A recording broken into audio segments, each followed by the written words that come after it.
Hey everyone, so I'm back with another video with Rebecca's adorable baby cloud. If you hear it in my voice, yes, I do have a bit of a cold. It's weird to hear in the summer, but anyways, I'm back with part 2 of reading Peter Pan's to girls, so they can relax. So I'm gonna get that started. Alexa, open bedtime stories. Welcome back to Bedtime Stories. Today's featured bedtime story is The Frog Prince, the classic German fairy tale about a princess, a frog, and keeping one's promises. Would you like to listen to The Frog Prince? No. Let's start your free trial so you can listen to more than 1,000 hours of relaxing bedtime stories, with new stories added every week. Would you like to start your free 7-day trial of Bedtime Stories Premium? Yes. Once you hear the subscription details, I will ask you if you want to subscribe. If you answer yes, I'll start your 7-day free trial. Alexa, yes. Great. You're signed up. Bedtime Stories Premium is now active. To cancel your free trial, just say Alexa, unsubscribe. Fairy Tales is our most popular Alexa, play Peter Pan. Let me pull up that story for you. Here is Peter Pan by J.M. Barrie, Part 1. Once your story starts, if you would like to skip forward a chapter, just say Alexa, next. Enjoy your Bali bedtime story. The story of Peter Pan by Oh, it J.M. looks Barrie. like Alexa, Chapter 1. skip forward. Sorry, I don't know that. Alexa, Read it. go to chapter 2. Sorry, I'm not sure. Alexa, skip ahead. Chapter 2. The Never, Never, Neverland. There we go. Far away in the Never, Never, Neverland, the lost boys lived in the depths of the forest, on the banks of a lake now covered with ice. The trees were bare without their summer dress, and wolves prowled and howled in the distance, and wild beasts snarled in the undergrowth, and pirates sailed villainously up the lake, and red Indians, who were friends of the boys, lived secretly in their wigwams hidden in the glades of the woods. The lost boys, who, in their fur coats, looked more like bears than boys, were anxiously awaiting this Peter's video return. will be There were posted 6 of for them. Slightly Silver, August the eldest, 2nd, then which came is Toodles tomorrow. and Nibs and Curly and the twins, who were so When much I'm alike recording that it, one it name is gave to both August of them, 1st. so each was called Twin. They lived like moles under the ground, for If you fear of guys the would pirates and like the to see wolves. more of these, Each just one let had me a know special staircase in hollowed the in a tree comments trunk, down below. so that they could easily run down among the The roots of kids the love trees them, I into love their home. them, so They were playing about happily, although they were beginning to be a little anxious that Peter was so long away. Slightly was tootling on a whistle and dancing quite merrily with an ostrich for a partner, a queer combination, you will say, when suddenly the gruff voices of the pirates were heard. Nibs, who was very brave, slipped away through the trees to scout, but the others had only just time to scuttle down the stairs to the hollow trees before the big, ugly buccaneers came tramping up, calling their captain, who was sitting in state upon a sleigh. You could not imagine a more dreadful-looking villain than that man was. His name was James Hook, and it suited him. He had 2 most evil-looking black eyes. His face was seamed with lines which seemed to express his wicked thoughts. His hideous chin, all unshaven, was as black as ink and as prickly as a furze bush. His hair was long and black, and it hung around his face in greasy curls. Ron, can you shut my door? A song about himself, keeping time by swinging in the air the gruesome stump of his right arm, on which a double iron-pronged hook was fixed instead of a hand. hence his name. That man was the most wicked pirate who ever lived. He simply wallowed in wickedness. Even his own crew dreaded him, and they were as bad as could be. So no wonder the Lost Boys darted like rabbits to their cave. Now Captain Hook most of all wanted to find Peter Pan, for it was Peter who, a long time before, in an encounter between the pirates and the Lost Boys, had cut off his right arm and flung it to a passing crocodile. The crocodile had liked the taste of it so much that ever since he had wandered from land to land and from sea to sea, licking his lips for the rest of the captain. The captain had naturally some reason for hating Peter, for he had a dreadful time in eluding the pursuit of the voracious crocodile, but still the beast dogged his footsteps and followed him on and on You and guys on, love this, by don't you? land and sea wherever he went. The captain only got a start when the crocodile was asleep, and with that and a swift ship, he had managed so far to escape. It was an awful life. Fortunately for Hook, the crocodile had once, in an ill-advised moment, swallowed an alarm clock, one of those patent 99 years clocks, warranted to go anytime, anywhere, and anyhow. Go it did, and it ticked so loudly that the captain could always hear it coming, and it was a signal for him to bolt. Hook sat down on one of the enormous forest mushrooms. In the Never Never Neverland, mushrooms grow to a gigantic size, to deliberate about his mode of revenge. He was in the middle of a torrent of braggings and boastings when he felt his seat getting not only warm, but much too warm. And the little wonder in that, for when he furiously leapt up, he found that he had really been sitting on a chimney of the underground home which Peter had cleverly disguised. He realized at once that the Lost Boys must be living in safety down below. Very soon, he had a wicked, treacherous plan settled.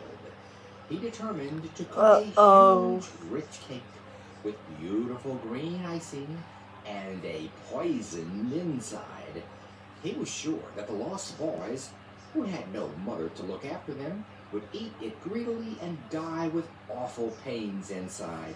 Smee, as the captain's wily lieutenant was called, was overjoyed at this plan and chuckled loudly.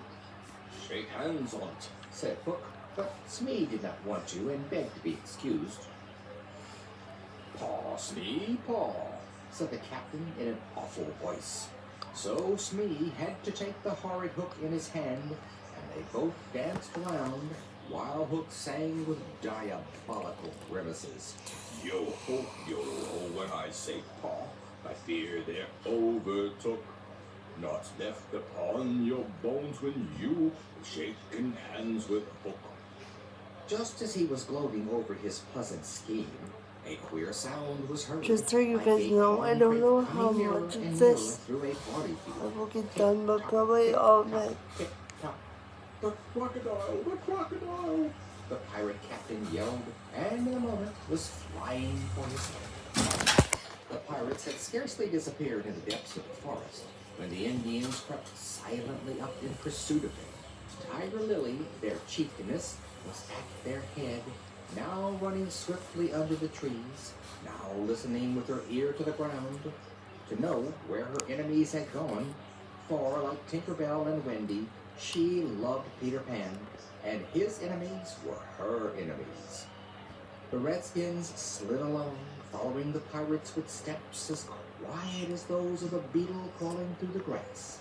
They soon passed far out of sight, and then, one by one, the Lost Boys peeped from their tree trunks, and seeing that all was quiet, came out again to their playground in the woods.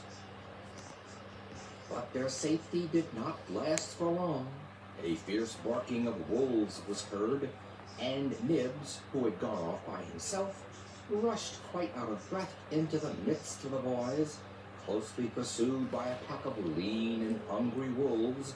with glittering, Hi fiery Lucy, are you eyes. falling What were the asleep? lost boys to do in this You never terrible fell plight asleep when their last leader time. was far away? Fortunately, one of them remembered Peter's plan. Whenever he was attacked by wild beasts, Peter used to run at them backwards, jumping along the ground, squinting at them through his legs. The lost boys did this all together, and really it was so astonishing that the wolves fled with terrified howls to the thickets where they lived. Note, this is a good way of scaring away mad bulls and wild animals, but it is always safer to practice on cows or in the zoo first. Then Nibs told the boys how he had seen the loveliest white bird you could imagine. It was flying this way, he said. It looked so wearied, and as it flew, it moaned, "Poor Wendy." "Are you sure it was a bird?" they asked. Nibs was quite sure, and almost at once they saw Wendy flying through the trees in her white nightgown. Tinkerbell was by her side, darting at her and telling the boys that Peter wanted her shot, for Tinker was rather a bad little fairy sometimes. She said this because she was jealous of Wendy since Peter and Wendy had kissed each other. Instantly, Toodles seized his bow and arrow and Tinker's shot at the falling in bird as he love. thought, Tinker was falling and in she love with fell Peter. fainting to the ground. Peter and At Wendy once the are... boys saw that she was no bird, but a little girl, and perhaps the very mother whom Peter had promised to bring them. They were very frightened, and soon were sure that they had done a No, Mama's dreadful falling thing. asleep. For No, Peter I'm came not. flying down with John and Michael, and immediately inquired after Wendy. "She flew this way. Haven't you seen her?" he asked. "Yes," said Toodles, and pointed to her as she lay motionless on the ground. Peter bent over her and took the arrow, and in his anger would have killed Toodles with it if Wendy had not stayed him by feebly moving her hand. Then they were all glad, for Wendy was not dead as they had thought, but only stunned. The arrow had fortunately struck the button which Peter had given her in mistake for a kiss. Soon she was quite well again, but so faint and tired after her long flight through the air. The boys did not know what to do.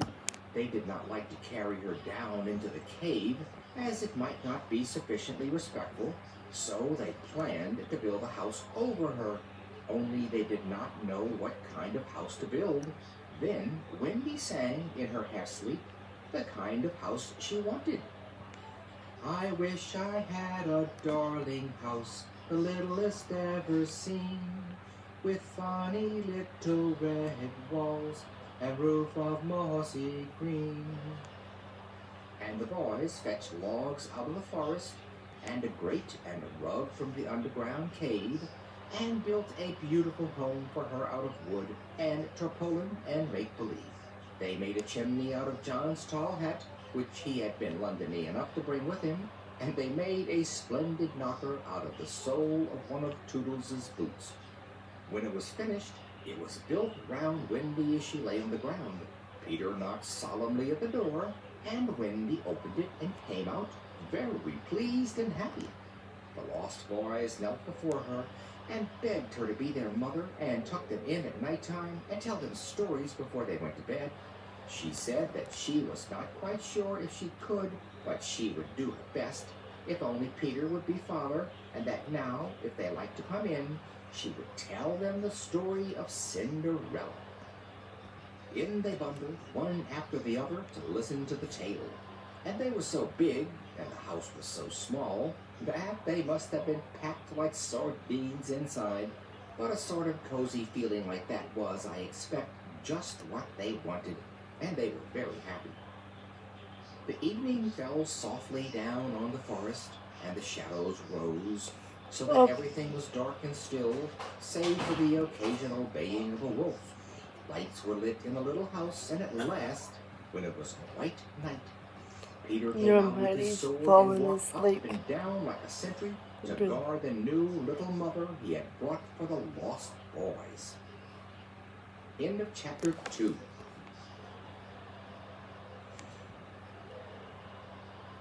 Chapter 3, The Mermaid's Lagoon. One fine summer evening, Peter, with Wendy and their little family, went down to the lagoon where the mermaids lived. The Never Never Neverland, as you see, is full of the most strange Alexa. and interesting creatures. Some of them dreadful, like Alexa. pirates. Whoop. How much time is left in this story? I don't know that one. Reptiles, and others like the fairies and the mermaids, altogether beautiful and charming. Wendy and her brothers, who had never seen a real mermaid with a tail, were very much excited, and as luck would have it, just as they arrived at the lagoon, one of them, seated on a rock, was combing her long tresses, on which the sunlight gleamed until they shone like a mixture of gold and bronze, for they had a beautiful greenish tinge. As she I combed her hair, got 2 more she babies sang to such fall a asleep wonderful and then I melody will. that the boys longed to catch her. They instantly dashed into the water, but with a piercing cry of "Mortals!" the mermaid dived out of their reach into the lowest depths. But look, here is another little mermaid. Surely we can catch her, said John Napoleon Darling, and he very nearly did. Mermaids, however, are hard to catch, and when caught, they are still harder to hold. John succeeded in getting the little sprite in his hands, but wriggling like an eel, she slipped out of his grasp. Breathless with excitement, the whole band of children clambered onto the rocks, when all at once a cry went up, "The pirates!" Sure enough, a boat was approaching, and in it were seated the 2 pirate lieutenants, Smee and Starkey. The boys were already swimming to the shore as fast as they could, when to his horror, Peter recognized Tiger Lily sitting in the stern, tightly bound with ropes. In a flash, he Okay, guessed I'm gonna what was let their it go intention. to The wretches meant to leave the end her, of chapter all 3 and bound then as I'm she gonna was upon end the it, rock, alright? until the tide came up and drowned her. Determined to save her, Peter thought of a clever trick. Imitating the wicked captain's voice, he called out, "Put her bonds and let her go." The effect was marvelous. The astonished buccaneers, fearing to disobey their captain, instantly released Tiger Lily, who leapt into the water and swam towards the boys. The pirates had turned and were rowing back when they saw Hook swimming towards them, and learnt from him how they had been duped. Horribly enraged, he chased them out of the boat, leaving them to swim back to the ship as best they might, while he himself set about recapturing Tiger Lily. But the pirates once safely out of the way, Peter and his friends went back to the rock to attack the captain, who was now single-handed. A fierce fight ensued, Hook using his iron prong to some purpose on poor Peter, while the boys, seizing Hook's boat, rowed off with Tiger Lily in it. At last, finding himself outdone, the captain gave up the fight, and in all haste swam back to his ship. Peter, left alone on the rock with Wendy, found her so exhausted that she could neither swim nor fly any farther. With difficulty he managed to help her to a firm footing, but the tide was rising, and they were both in great danger. As he watched the water silently creeping nearer, Peter almost despaired. But all at once, a large kite came flying slowly over the lagoon. In a second, Peter had seized its tail, and binding it tightly around Wendy, he sent her sailing away in safety, bravely calling, "Goodbye, Wendy," until she was out of sight. Then indeed, as the tide rose steadily, Peter was in great peril. The water reached his feet, and he was beginning to think it would be a tremendous adventure to die, when who should come sailing by but a great seabird on its nest, which had been blown off the cliffs by the rising storm. "Hurrah!" cried Peter. "There's a lovely boat for me!" And chasing the bird off, in he stepped, curled himself round, and spreading out his coat to the wind, sailed swiftly and merrily after Wendy. End of chapter 3. Alexa, stop. So, all the reborns are asleep. I'm gonna stop it there. So, let's get started at chapter 4. when I started again. So I don't know how long this series is gonna be for one book, but I just like the fact that I don't have to hold the book or um flip the pages, and the girls love the narration because, as you saw, he sings as well. So let me know what you think in the comments below, and definitely let me know if you're enjoying this series of reading Peter Pan with myself and the girls. Thanks for watching, guys. Have a wonderful day. Peace out, y'all.